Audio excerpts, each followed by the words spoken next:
I want to let people know that this meeting is being recorded. So if you want to share this meeting or this webinar at some point in the future, it will be available. And just note that your questions and stuff like that will also be recorded as part of the webinar moving forward. And like I mentioned, this is part of our 40th anniversary celebration. And tonight we are having our formal, I shouldn't say formal, our informal celebration for 40 years. As everyone else this year, we've had to cancel the many events that we had planned for the 40th year. However, tonight we'll be celebrating together via Zoom, so we'll see you back on here. For those of you that have not yet registered for our celebration, we still have some spots, so you can sign up on our website, coloradowestlandtrust.org. And without further ado, Mark, I'll let you take over from here. And just a quick reminder for those of you that have joined recently, you may speak up at any time if you have questions. I know Mark is happy to take questions as we're going along, so feel free to unmute yourself and ask a question, or if you're more comfortable, just type the question right into the chat box, and I can read it off when they come up. So Mark, I'll let you take it from here. Okay, thank you, Ilana.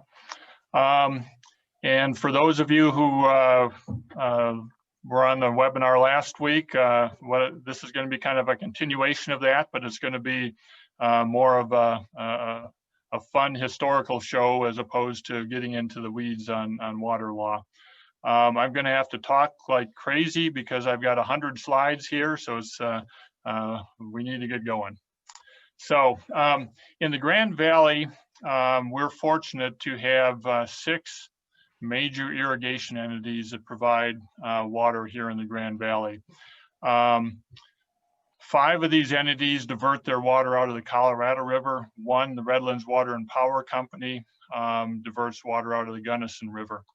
So I'll talk about each one of these a little bit, but I'm going to focus on the Colorado River and basically 4 of the entities in the Colorado River because they're the ones that I have the most knowledge on. On this slide, you'll see that they're all called irrigation districts. That's a bit of a misnomer.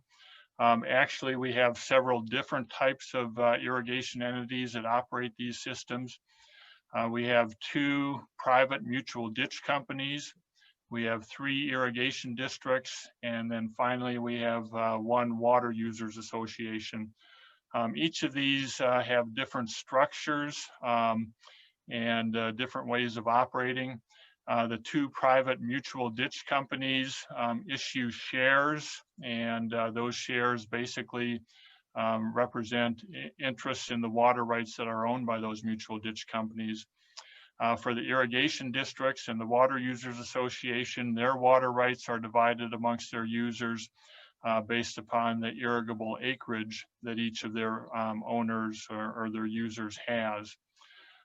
So all of these entities own or operate the water rights that they have, and they distribute the water to their users. So all of these entities have appropriated water rights in the way that we talked about in last week's meeting. And then those water rights that have been appropriated by these entities are then divvied up amongst their various users. You know, one of the reasons we want to talk about these entities is because of their importance to the Colorado West Land Trust. All of these entities, as we'll see in my presentation today, have very dependable senior water rights on either the Colorado or Gunnison River. They've developed an extensive infrastructure over the years to distribute that water right far and wide, or those water rights far and wide in the Grand Valley. And because these systems were built so long ago, we have relatively inexpensive water nowadays. That can be both a blessing and a detriment. People are used to paying very little for their irrigation water here in the Grand Valley, but that can make it difficult to raise capital to rehabilitate the infrastructure when it needs rehabilitation. And when you're talking about systems that are 100 years old or more, they need some rehabilitation. So the inexpensive water can be a detriment sometimes too. And of course, these systems support our thriving fruit and agricultural industries here in the Grand Valley. Without these systems, we wouldn't have the fruit, wine, and ag industries that we have here in the Grand Valley today. So with that little introduction, let me talk about each of these 6 entities. I'm going to talk about the 2 mutual ditch companies first, and then we'll move into the irrigation districts and the Water Users Association. And again, as Ilana said, if any of you have any questions, don't hesitate to shout out to me. It's kind of hard on Zoom because I can't see anybody raising their hand, so you might just have to speak up and try to speak over me to get my attention. Or you can do the chat that Ilana talked about too. So let's talk first about the Redlands Water and Power Company. This is a mutual ditch company. It's the only entity of the 6 that gets its water out of the Gunnison River. It's a private mutual ditch company, has 6,000 shares.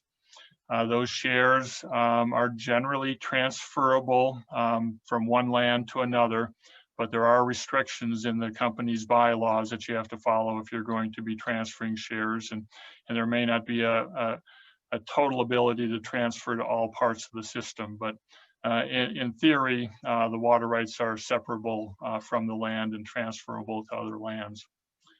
The Redlands Company has 3 water rights. Its senior water right has a 1905 appropriation date.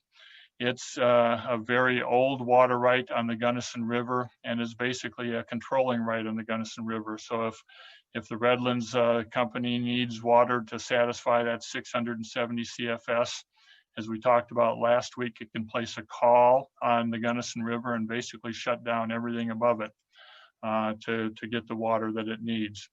It also has 2 junior water rights totaling 180 CFS. The water that they divert into their canal is used for 2 purposes. One is for the production of hydropower, and the second is for irrigation of about 4,500 acres of land on the Redlands. And so this is the map I had before. The area in pink down here is the area that's irrigated by the Redlands Water and Power Company. This isn't a terrific map, but it's the one that I had available when I prepared this presentation a couple of years ago. It shows that the basic diversion system for the Redlands Water and Power Company. So the water is diverted south of Grand Junction on the Gunnison River. There's a dam across the river that I'll show you in a minute. And that dam diverts the water into a canal that's known as the Redlands Water and Power Canal. It parallels the Gunnison River for a while and then heads over to a power plant that's located in this area right off of Highway 340. The power plant is located adjacent to the Audubon Riverfront Trail. So if you get on the trail at Brock's Market and walk for a couple hundred yards, you'll see the Redlands power plant on the left. And so this is a picture of the diversion dam on the Gunnison River. This is the dam that spans the Gunnison River, and sorry about that. What it does is back up the water so that the water flows into the Redlands Power Canal that I just talked about. So this is the Redlands Power Canal at the top of this photo.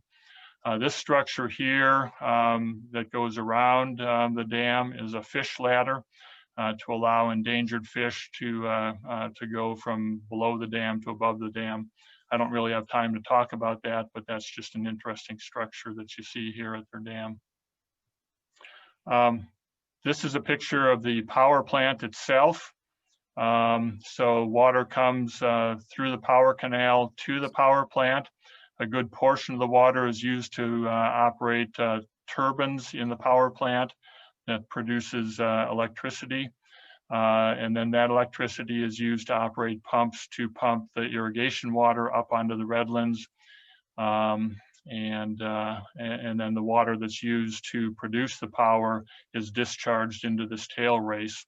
when you're walking on the Audubon Trail, the water that's adjacent to that trail is actually Gunnison River water that's in the TAILRACE from the power plant heading back to the Colorado River. So I think that's all, yeah, that's all I'm going to talk about on the Redlands system. And I'm going to shift focus now over to the Colorado River system. Any questions so far? Okay. So over on the Colorado River, the other 5 major irrigation entities collectively are called the Cameo call for those in the water world. And basically this means that, well, a call for water means that if a senior water right is not getting the water it's entitled to, it can ask the state officials to shut off junior water rights. That's a call that's known as placing a call on the river. And so all of these water rights together that are owned by these 5 entities are collectively in the water world known as the Cameo call. So I'll be referring to this slide a number of times today and showing you the different water rights that are owned by these other 5 entities. The total amount of irrigation water rights shown on this slide is a little less than 2,000 CFS. That's a lot of water. It's one of the reasons that we're so lucky down here in the Grand Valley is because we can call for huge amounts of water in the Colorado River system to irrigate the lands down here in the valley. And you'll see that the irrigation, or I'm sorry, the appropriation dates and the adjudication dates for these water rights are fairly old. And so, again, the lands irrigated by these 5 entities are this area down here. This is the Orchard Mesa area, and then all of these areas north of the Colorado River. So it's everything except the Redlands pink area that's shown on this slide. I'm going to talk first about the Grand Valley Irrigation Company. It's one of the oldest irrigation entities. It is the oldest irrigation entity of the 6 here. Again, like the Redlands Company, it's a private mutual ditch company. The water rights that its shareholders owns are represented by shares in the ditch company. And this water irrigates lower lands on the north side of the Colorado River, outlined here on this slide. The Grand Valley Irrigation Company owns the oldest of the water rights that comprise the Cameo call. You'll see it has an 1882 priority date, so it's as old as Grand Junction. And then it owns one of the most junior of the water rights in the Cameo call. So it kind of has the bookends on the Cameo call. The total water rights the GVIC diverts into its canal system are about 640 CFS. And it diverts those water rights throughout the entire irrigation season. This is an aerial photo that shows the location of their diversion structure. The town of Palisade is up at the top of this slide. This is the old Highway 6 and the bridge across the Colorado River. This is 38 road coming down here. And so the arrow on this slide is pointing to the diversion dam that GVIC has built in the river. If you're going across this bridge, you can look downstream and you'll see the diversion dam that directs the flow of the river into the canal system that's operated by the Grand Valley Irrigation Company. And the water then flows into that canal and is distributed throughout the lower part of the north side of the Grand Valley in a series of canals that are operated by the Grand Valley Irrigation Company. You'll see over here some other structures. These are operated by the Orchard Mesa Irrigation District. So I'll be talking about those a little later on. Just keep that in mind that we have the Grand Valley Irrigation Company on one side of the river in Palisade, Orchard Mesa Irrigation District on the other side. So that's about all I'm going to mention for GVIC. I've talked about the 2 mutual ditch companies. Again, for the GVIC shares, the water for them can be transferred separate and apart from the land up and down the canal system. So GVIC shares are not tied to the land. They can be sold separate and apart from the land. So what I'll talk about next is the other 4 entities that remain. There's the Grand Valley Water Users Association, which is the primary operator of the Grand Valley project. And then the 2 small irrigation districts, Mesa County and Palisade Irrigation District, and then the Orchard Mesa Irrigation District on the south side of the river. They're all tied in one way or another to the Grand Valley project, and I'll try to show how each one of them is tied to the Grand Valley project in my talk today.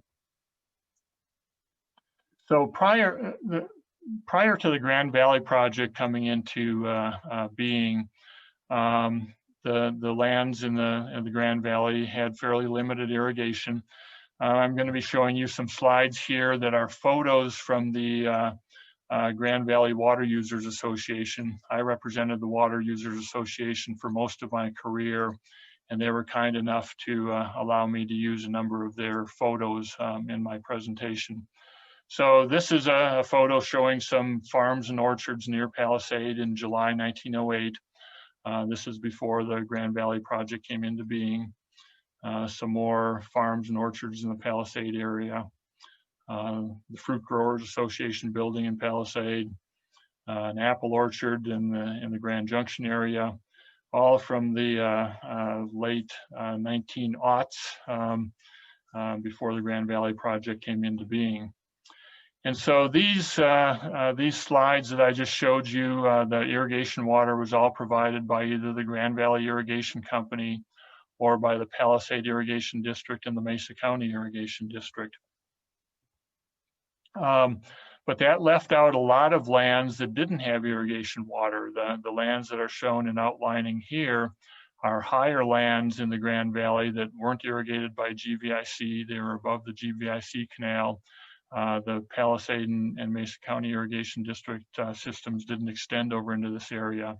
So the Grand Valley project was designed to provide a source of irrigation water to these upper lands in the Grand Valley.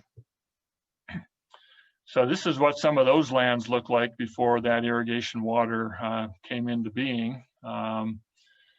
Pretty bleak territory up there. This is one of my favorite slides from the Grand Valley water users. The Freeman family moved into this cabin in 1908, it says, and they've been waiting for water ever since. This slide was dated August of 1913. They probably didn't get their irrigation water for another 3 or 4 years after this slide was taken. So long wait for water. It's kind of hard to see in this photo, but Mr. and Mrs. Freeman actually have 6 kids with them in this photo. So they've been busy in the 6 years that they've been waiting there. So let me give a little history of the Grand Valley project that I've been talking about. The Federal Reclamation Act was passed by Congress in 1902, and the purpose of the act was to provide major irrigation water systems in the arid West to allow the arid lands out here to be quote unquote reclaimed and made productive for agricultural purposes. Under the Reclamation Act, there was an agency called the U.S. Reclamation Service, the USRS on this slide. The Reclamation Service, immediately after the act was passed, started an investigation of a project here in the Grand Valley.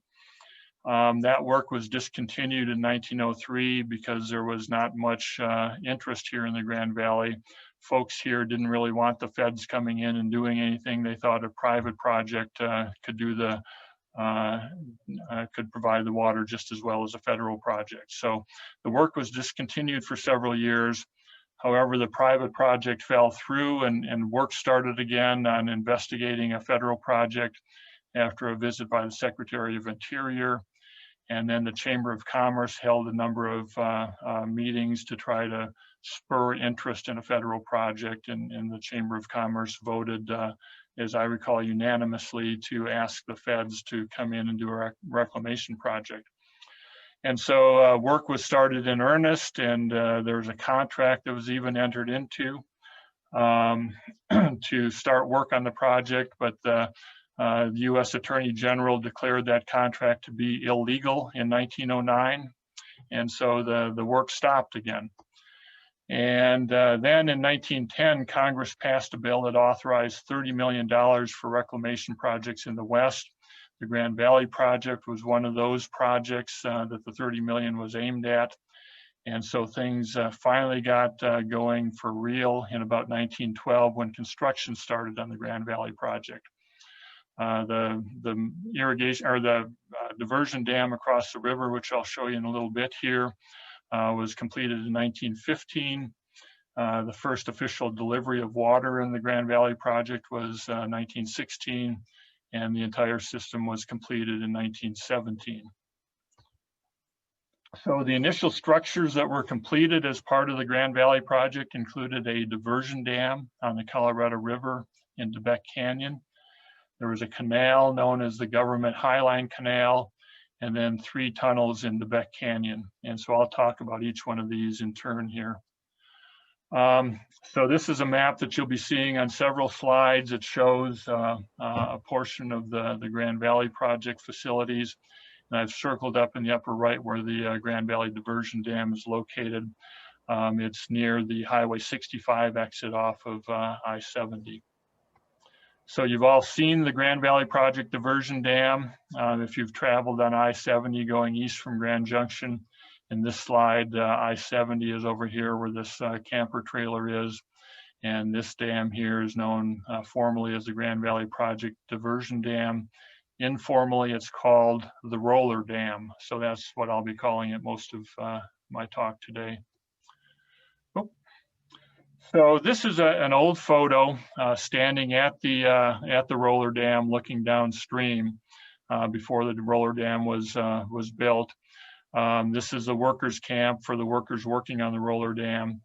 And you'll see a canal going down here. This is where the interstate is today. I'll talk about that canal later on. It's not part of the Grand Valley project. But this is a slide showing the construction work on the roller dam. The roller dam would go across the river in this direction here. We're standing now standing at the interstate looking west across the river. You'll see this structure here. You'll see it in the next slide also. That's the inlet structure for the Government Highline Canal. And so the canal goes back here and heads down towards Grand Junction. So if we go to the next slide, this is standing on the other side of the river. Here's that inlet structure I just talked about, and it goes into the canal, the Government Highline Canal here, and then the dam would go across the river going in this direction. So in this slide, the interstate today would be over on the far side of the slide. The roller dam, when completed, looked like this in the 19 teens. It was a dam designed with a German patent, but it was modified by the Reclamation Service to fit the Grand Valley project. It's a really interesting structure. If any of you ever have a chance to tour it, don't turn down the chance. You'll regret it if you do. It's a really interesting structure, and I'll show you a bunch more photos here as we go along. So this is another photo showing the water flowing in the inlet structure here into the canal. This is the dam itself, and it heads across the river over in this direction. Okay, I see Bennett has raised his hand. Ilana, do you want to give unmute Bennett? Yes. Hi, Mark. There you Hi, go. Bennett. Question, was a roller dam ever built as a hydroelectric dam? No, it was not. There's been talk about adding some low head hydro to it, but that has not been serious talk, and it was never designed as a hydroelectric dam. How difficult would it be to make it a hydroelectric dam? I don't know. My guess is with the technology today that it's something that's doable. And as I mentioned, it's been something that's been talked about, but I don't know that that's progressed any more than just talk about it. But I would assume it's doable. Mm-hmm. That answer your Well, question? I brought it up when I was a member of city council with people from Xcel Energy, and nothing's happened. I don't think anything will happen, but we'll see. It's interesting. We'll see. Yep. As hydro becomes more, or as green energy becomes more in vogue, that might very well be something that can be looked at. You can also look at putting hydro facilities on the canal itself to produce power. So that's another alternative. Okay, good question. Here's another photo of the dam and canal from the 1920s. You can see the canal or the dam backing up the water and the water flowing into the canal. That's a pretty good picture. As I mentioned, there are 3 tunnels that the canal goes through. Tunnels 1, 2, and 3, all located in the Beck Canyon. Couple of historical photos showing construction of the tunnel number 1, and then some of the construction of the canal in the Beck Canyon. Pretty primitive equipment. It was a big operation to build this canal through there. This is a photo of the dedication of the diversion dam, the roller dam, in 1915. I had a bunch of congressional bigwigs come out and stand on the dam and help dedicate it. The rumor is that Jack Dempsey, the boxer, was one of the workers on the canal that helped build the canal. I'm not sure if that's true, but that's what I've heard. A couple more historical photos just showing the canal after it was built. This is near Palisade. This is one of the laterals off of the canal, distributing water to the lands along the canal. And then folks started to, once the water came in, started to cultivate the land and get things planted. So it was quite an operation, and took 4 or 5 years to build, which is really pretty quick looking at the equipment that they had to use to build this thing. So this is the roller dam today, standing over on the west side of the roller dam, looking over towards the interstate.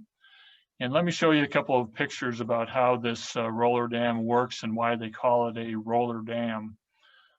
This is the upstream side of the roller dam. And so you'll see that there's a pool created on the upstream side. These are the intake gates into the canal over here. And so the water is backed up behind the diversion dam and then flows into these gates. Another photo from above showing the Colorado River coming down, the roller dam here, and backing up the water into the government canal, which heads down to the Grand Valley. These are the intake gates where the water goes into the canal. They can be raised and lowered to control the flow of water into the canal. This is the canal itself right after the intake gates. You'll see that the concrete along here is in pretty bad shape when this photo was taken probably 5 years ago. And then the profile of the canal up in the upper portion had also deteriorated over the years. So the water users has had an ongoing project the last several years to rehabilitate some of this concrete and restore the profile of the canal in here to make sure that the full amount of water could flow through here. I'm not sure of the status of that. I think that project's been completed, but I'm not 100% sure at this time. This slide shows the rollers at the roller dam in operation.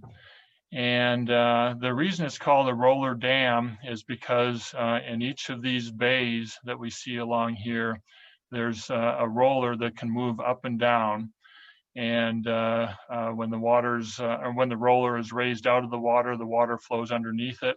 When it's lowered down into the water, then it backs up the water behind it. So you can raise and lower the rollers to control the height of this pool of water behind the roller dam.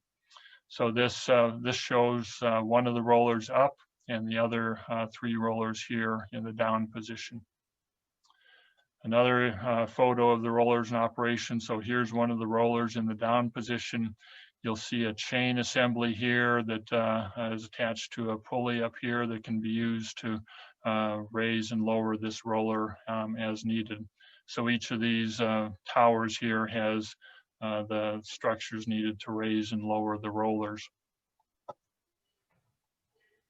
This is one of the rollers in the up position. They keep the rollers in excellent condition. And then there's a walkway along the top of the dam that you can walk back and forth to get to all these towers. Just a little follow-up on the Grand Valley project. Oh, there's Bennett raising his hand again. Yep. What's the purpose of the rollers? Is it to provide more oxygen into the river? Or why are those rollers there?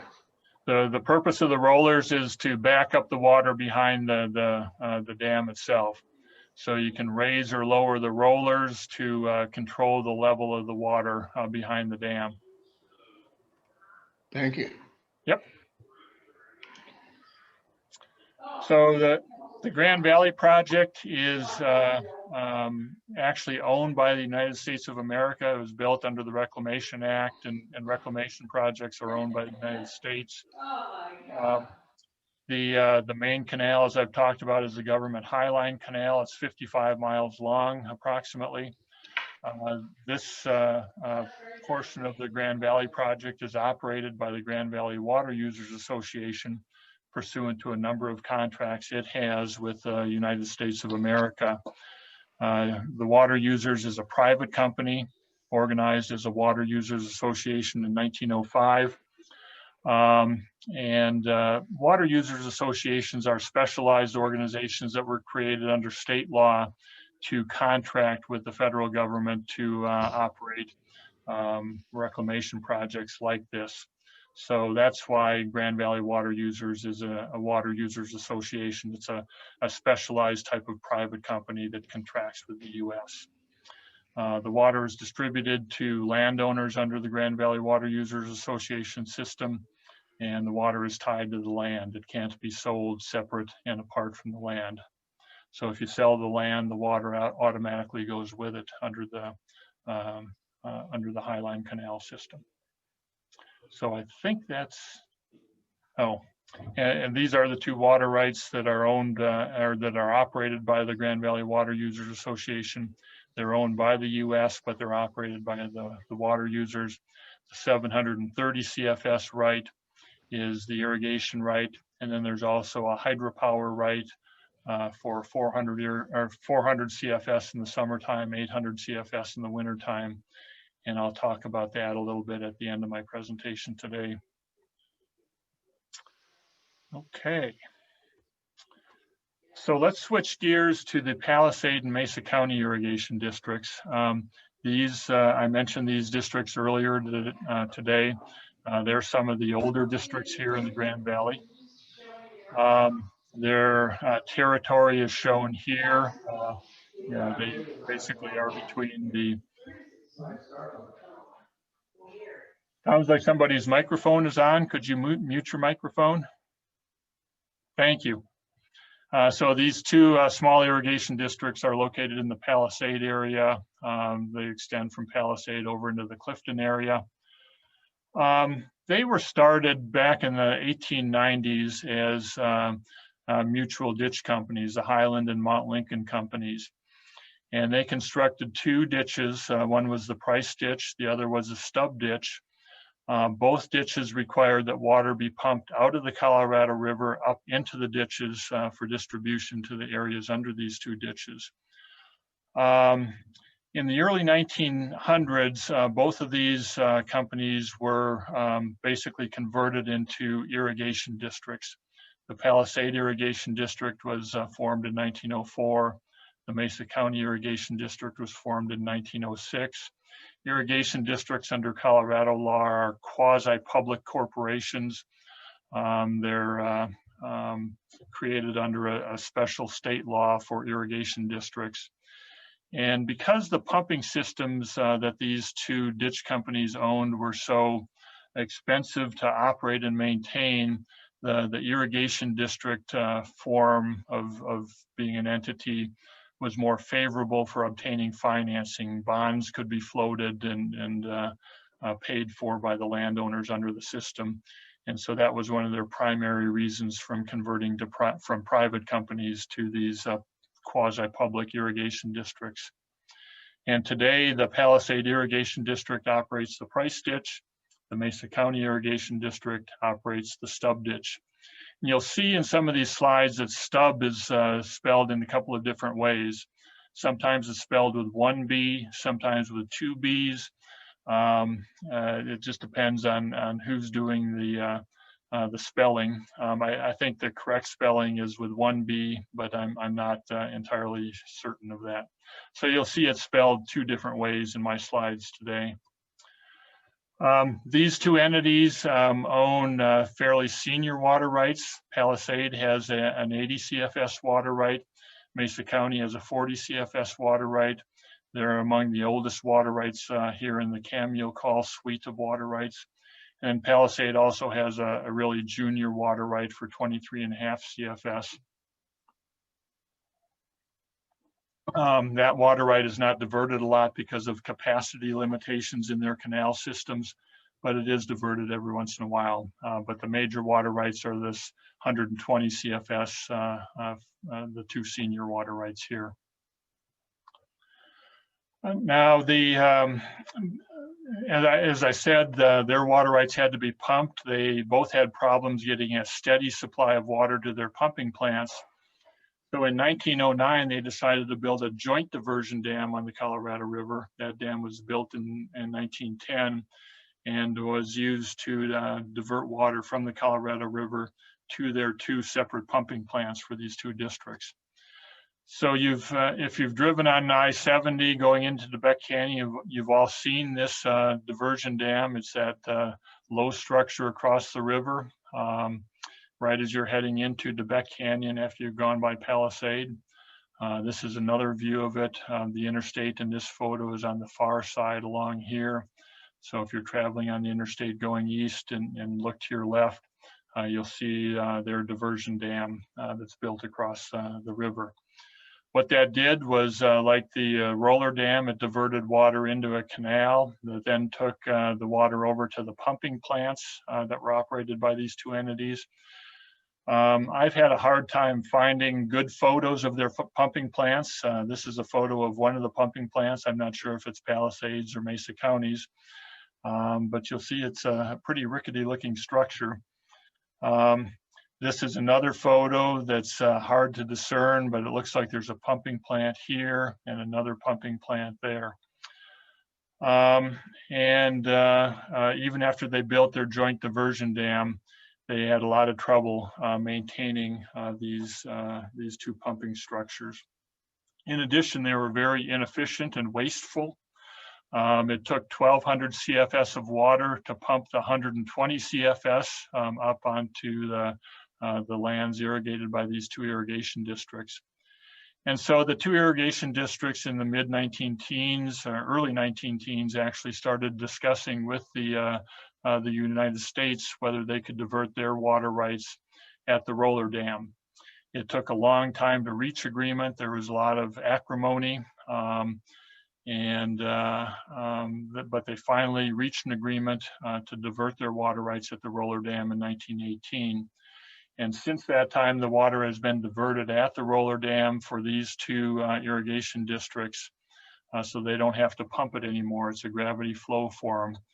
And it's transported in the Highline Canal to a little pumping plant called the PRICE-STUB pumping plant.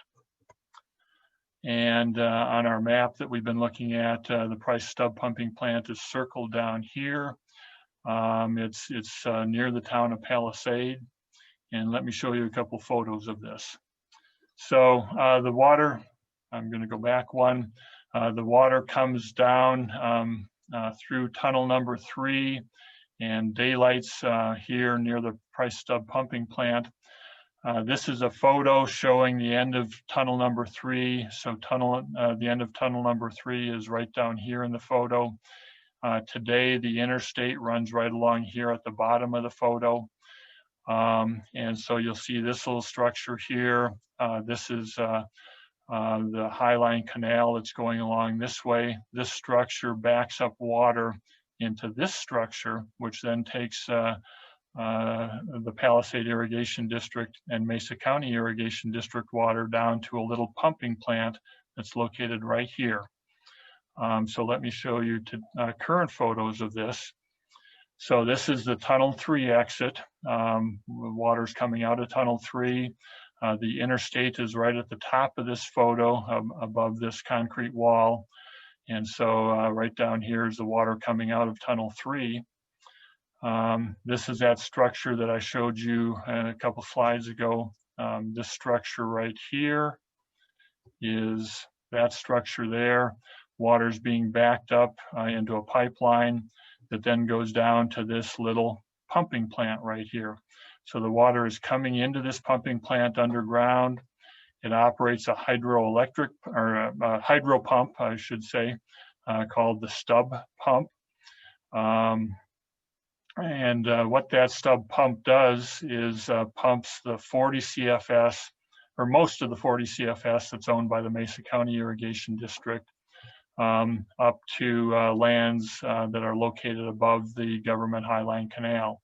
So this pipeline is coming out of that little pumping plant that I just showed you, coming out of this pump, and it goes into this pipeline, and the water is piped up to these upper lands here, and then distributed by the Mesa County Irrigation District to lands above the government Highline Canal. The rest of the water that went through this little pumping plant is the water that's comprises the 80 CFS that's used by the Palisade Irrigation District. So basically PID's water is used to operate this hydro pump in here to pump the 40 CFS up to Mesa County Irrigation District. And then the 80 CFS that's been used to operate this pump flows down to the Palisade Irrigation District, which then distributes the water in the Palisade area below the government Highline Canal. So it's a nifty little system, and it's worked well since this PRICE-STUB pumping plant was put in the late 19 teens. And again, those two irrigation districts, Palisade and Mesa County, irrigate these lands here. The water is tied to the land in each of these irrigation districts, so the water cannot be sold separately from the land. If you sell your land in these districts, the water automatically goes with it. And then finally, we'll get to the Orchard Mesa Irrigation District, and I think I'll be able to stay within an hour's time here. The Orchard Mesa District is located on the south side of the Colorado River. Basically in this slide, the north boundary of the Orchard Mesa Irrigation District is the Colorado River. And it has an interesting system to get its water over to the south side of the river. Orchard Mesa was formed as an irrigation district in the early 1900s to serve these lands on the south side of the Colorado River. It initially used private capital to build the system. If you read the newspaper articles back from this time, it talks about the Magenheimers from Chicago as the driving force behind this private capital and behind building the Orchard Mesa system. In order to divert water from the Colorado River, they built a diversion dam that was located above the current site of the roller dam that I've been talking about. And the water was transported in a canal on the east side of the river down to the Palisade area. And then water was pumped once it got down to into the Palisade area into two canals on Orchard Mesa, known as Canal number 1 and number 2. So let me show you how this all worked. Well, before I do that, let me show you their water rights. Orchard Mesa has 2 different water rights totaling about 460 CFS. Their main water right is the 450 CFS water right, and they have a smaller water right for 10 CFS that's used to irrigate lands in an area near Palisade known as the Vinelands.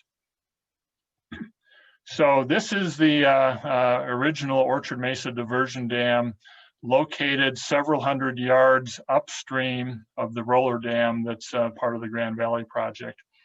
I think this method of cleaning the dam would be frowned upon today by OSHA, but I've always gotten a kick out of this photo. This structure here on the far side of the river, you can still see today as you're driving along the interstate. I think it's more easily seen if you're traveling west. After you get out of the tunnels, you can look over to your right when you're traveling west on the interstate, and you'll see this structure still on the far bank of the river. And what they did was diverted water into a canal that went down the left bank of the Colorado River. This is a slide that I showed you earlier, and I mentioned this canal that was in that slide. That's the Orchard Mesa Canal that's heading down the Colorado River towards Palisade. The interstate is now where this canal used to be. Here's another photo showing the Orchard Mesa Canal. The roller dam is right up here in this slide. And so the diversion dam for Orchard Mesa was up around the bend here and up in this area where my arrow is. And so you can see the canal coming down the river. This is Plateau Creek at the bottom of the slide, and the water was flumed over Plateau Creek to continue down into the Palisade area. Looks like here the flume must have washed out, and it hasn't been reconstructed yet. It doesn't look like. It may be flumed, it may be siphoned under the Plateau Creek. I'm not sure, because there's water in the canal. So my guess is there's a siphon here rather than a flume. So I was mistaken. Okay, and then the water flowed over to the Palisade area. This is the end of the canal here. And what happened to the water when it got to this point is it flowed down into this building here through these 4 penstocks. And the water operated 4 hydraulic pumps that are located in this building. And those hydraulic pumps then pump the water up onto Orchard Mesa into canals 1 and 2. And so some of the water that came in this canal was used to operate the pumps, and then it would flow into this TAILRACE. And what it did was pump the rest of the water up onto Orchard Mesa. So we saw this photo before. This is the Grand Valley Irrigation Company system over here. The Orchard Mesa system is located here. The power canal is coming in this way. And then those 4 penstocks that I just showed you are coming down into this little plant right here. And so then the water is pumped from this little plant up onto Orchard Mesa. And then their 2 canals are located down at the bottom of this photo and head in a westerly direction to irrigate the Orchard Mesa area.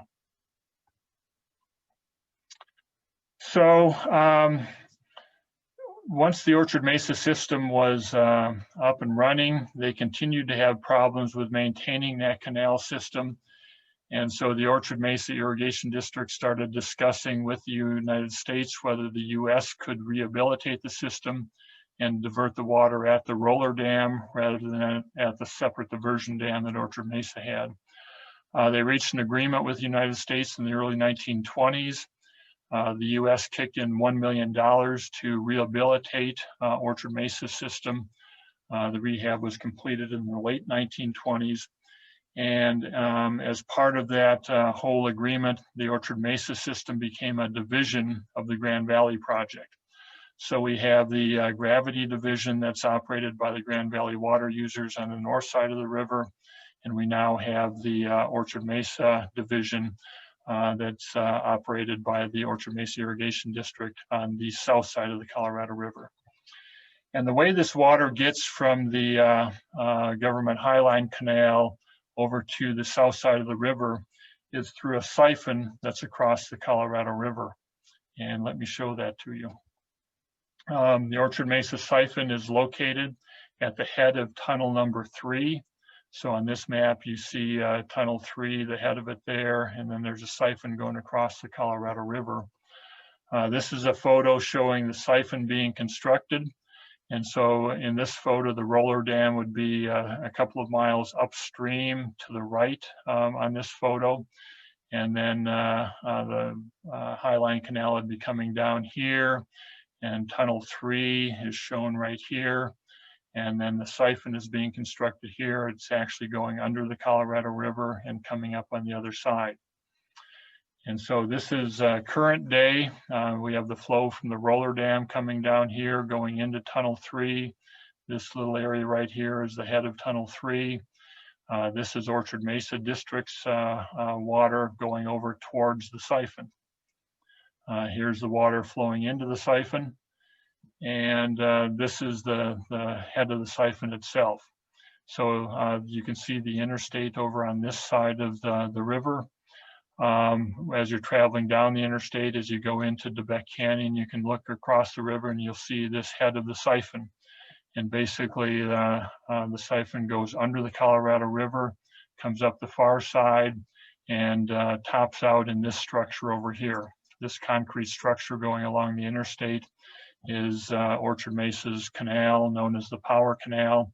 So the water comes from the Highline Canal, is siphoned under the river, and then flows over to the Orchard Mesa facilities in this Power Canal. So that's where it comes up over there. And again, it comes over to the pumping facility. That's the pumping plant, the 4 penstocks coming down into the pumping plant, and the water is pumped up to the 2 canals that Orchard Mesa operates. This is one of the hydraulic pumps, one of the 4 hydraulic pumps that's in that pumping plant. And there are 4 of those located in the pumping plant. They've been operating since they were put in the 1920s. So it's a pretty amazing system when you think about it. The last thing I want to talk about, and I'll do this really quickly, is the Grand Valley Power Plant. When the Grand Valley project was authorized, it included authorization for a power facility. That power facility was constructed in the 1930s using funds provided by the Public Service Company. It's located adjacent to OMID's pumping plant. This is a photo I've shown you earlier from the early days showing their pumping plant. There was nothing here at that time. Now that's where the power plant is located. So some of the water in this Orchard Mesa Power Canal comes down to be pumped in the pumping facility up to the canals. And then some of the water comes down to this power plant here to produce hydroelectric power. You can see 2 penstocks coming down. There were 2 turbines located in this facility, and they produced hydroelectric power. They've come to the end of their useful life, so Grand Valley water users and Orchard Mesa Irrigation District are in the process of replacing them. But the power plant will continue to operate into the future. And once the water is used to produce hydropower and to operate the pumps, the wastewater goes into what's called a TAILRACE. That TAILRACE then goes down into the Colorado River and continues on downstream to maintain the flows in the Colorado River. So I apologize for being quick there at the end. I'm at the end of my 1-hour time period. But it looks like we might have a couple of minutes for questions if anyone has any questions. Mark, thank you so much. That was fascinating, and there's such a complex system in the Grand Valley, and that gave us a really good understanding of how all these kind of pieces come together. I do have a couple questions that came up in the chat box. The first question is going back quite a ways, and I'm sorry I missed this initially, but the photo of the family waiting for water. Do you know where that photo was taken? I don't exactly know where it was taken in the system. I don't. I should ask that sometime. I'm not sure the Grand Valley water users knows. It looks like out there, you know, North Fruita kind of area, but based on the Book Cliffs kind of, but never know. That's what it looks like. That's what it looks like to me too, but I'm not sure. And then I had another question come up. Where was the main east-west road located you know, at the time that, you know, all these dams were being built before I-70 was put in? You know, I'm you not know? sure. I'm not sure. I know the road went up into the Plateau Valley, and there was a road from the Plateau Valley down into the Rapid Creek area near near Palisade. And I don't know if that was the main road or not. I'm not a good historian on that fact, but my guess is it probably went up into the Plateau Valley and then down into the Rapid Creek area. Right. Well, if anyone else knows, feel free to chime in. Lorian wrote, thanks for a great presentation, Mark. And then I have another question for you from Larry. What percentage of shares of Grand Valley Irrigation District is not owned by others than actual users of water for agriculture? So such as like outside interests, do you know? I do not know. I know Clifton Water District has a number of Grand Valley Irrigation Company shares that it's converted to municipal uses. So that water is not used for irrigation purposes. I know Ute Water has a bunch of GVIC shares that it's purchased over the years. It tries to rent those shares out to farmers, but it's not able to rent them all out. But I don't know how many other shares are owned by folks that are not using them for irrigation. I don't think it's a very big number. I think it's pretty small. I think most of it is pretty well used by agricultural interests. Okay. And then I have a funny question from Bennett. Have the canal roads ever been used for transportation or recreation? Do you have historic photos showing water skiing on the canals? I must say, growing up in Montrose, there are no photos, but we definitely went tubing on the canals, which wasn't really allowed, but we did it anyway. I don't have any photos of water skiing on the canals. I've certainly heard rumors of that. And as you know, Bennett, the issue of recreational use on canal roads is a big issue here in the Grand Valley. And I'm not going to get into that because I don't want to get in trouble with my ex-clients on that. So there are a lot of issues with recreational use of the canal roads. It seems like there should be a way to resolve those issues, but they haven't been resolved yet. And I don't have any photos of those. Wise to not include them in the presentation. Yes, it is. I have a couple, Tommy Latusik said, thanks for a great presentation. And Deborah Clark said, thank you for this informative program. Does anyone else have any questions or you want to ask any live? Oh, Sandy Cooper said she had a family member who water skied on the canal road north of Grand Junction. Okay. I'm sure it happened. Sandy, we'll have you share those with us at some point. Looks like we have a couple hands raised. Yep. Janine, feel free to go ahead.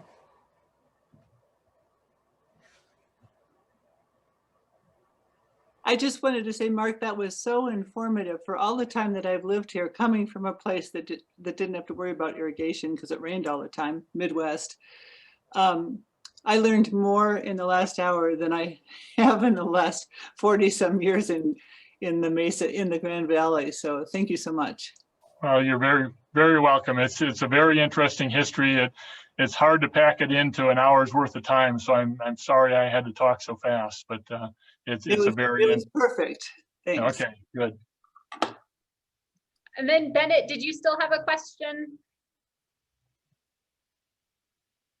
If so, feel free to unmute yourself.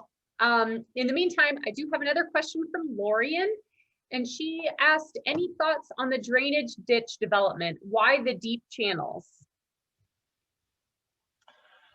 I'm not really familiar with the drainage ditch situation. When the Grand Valley project came into being, they discovered that they needed a series of drainage ditches to help drain the waters that were being used to irrigate those lands. And so the drainage district was formed back in the early 1900s, as I recall. And they cooperated with the Grand Valley Project to construct these ditches.